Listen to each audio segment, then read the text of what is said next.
اللاعب محمد أحمد محمود الشهير بأبو أحمد، بنرحب بيك.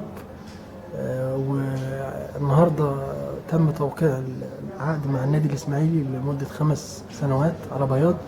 تحكي لنا بقى التوقيع جه ازاي ومين اللي خلاك توقع، وحطينا في الصورة كده. والله الحمد لله الواحد يعني تعب الفترة اللي فاتت دي، والعميد بدأ طبعا يكلم الناس وسهل عليا، والمدرب الحمد لله شكرت فيا وكده، فكلمني النهارده عشان اجامدي، وجيت مدينة عشان خاطر عميد بديع طبعا، واكيد عشان النادي الاسماعيلي، وعشان طبعا نفسي ابقى حاجة كويسة في النادي واحقق حلمي هنا في النادي الاسماعيلي ان شاء الله.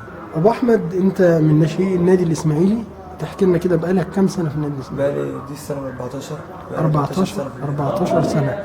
بقالي 6 سنين يعني من 6 سنين في النادي الإسماعيلي، 6 و14 20 سنة، يعني عندك 20 سنة، ربنا يديك الصحة.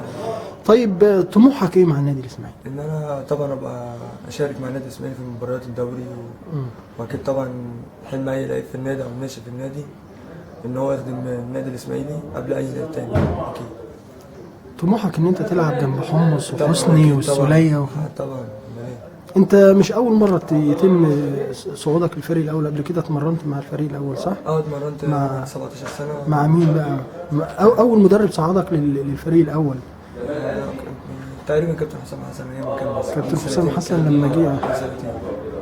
بس ابو احمد، شعورك ايه النهارده وابنك بيوقع للنادي الاسماعيلي والله حضرتك ابو احمد تعب كتير وانا تعبت معاه كتير برضه، والحمد لله فضل هو لكل مجتهد نصيب. وفضل من ربنا.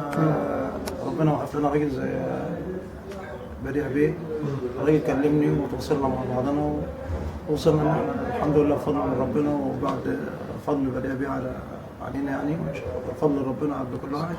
طبعا انا من عشاق النادي الاسماعيلي، وخدمت يعني مش هقول خدمت النادي الاسماعيلي، لان الخدمه للنادي الاسماعيلي تعتبر لنا احنا.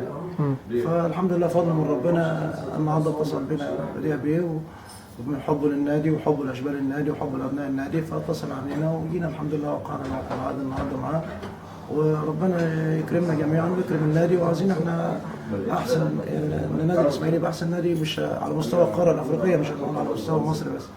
وده طبعا مش هيجي غير بجهد اولاده والاعتماد على اولاده والاعتماد على الناس اللي هي بتحب النادي زي بديع بيه، زي الحاج محمد ابو السعود. خدت بال حضرتك؟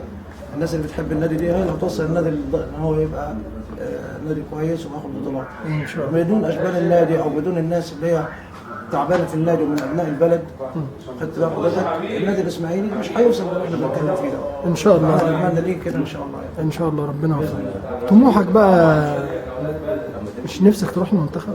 اكيد طبعا حاجه يعني دي تبقى خطوه ان شاء الله. ان شاء الله تبقى دفعه ان شاء الله قدام باذن الله، وان شاء الله قريب اكون في المنتخب باذن الله. ان شاء الله ربنا يوفقك، وان شاء الله نتمنى لك التوفيق دايما. ان شاء الله. شكرا.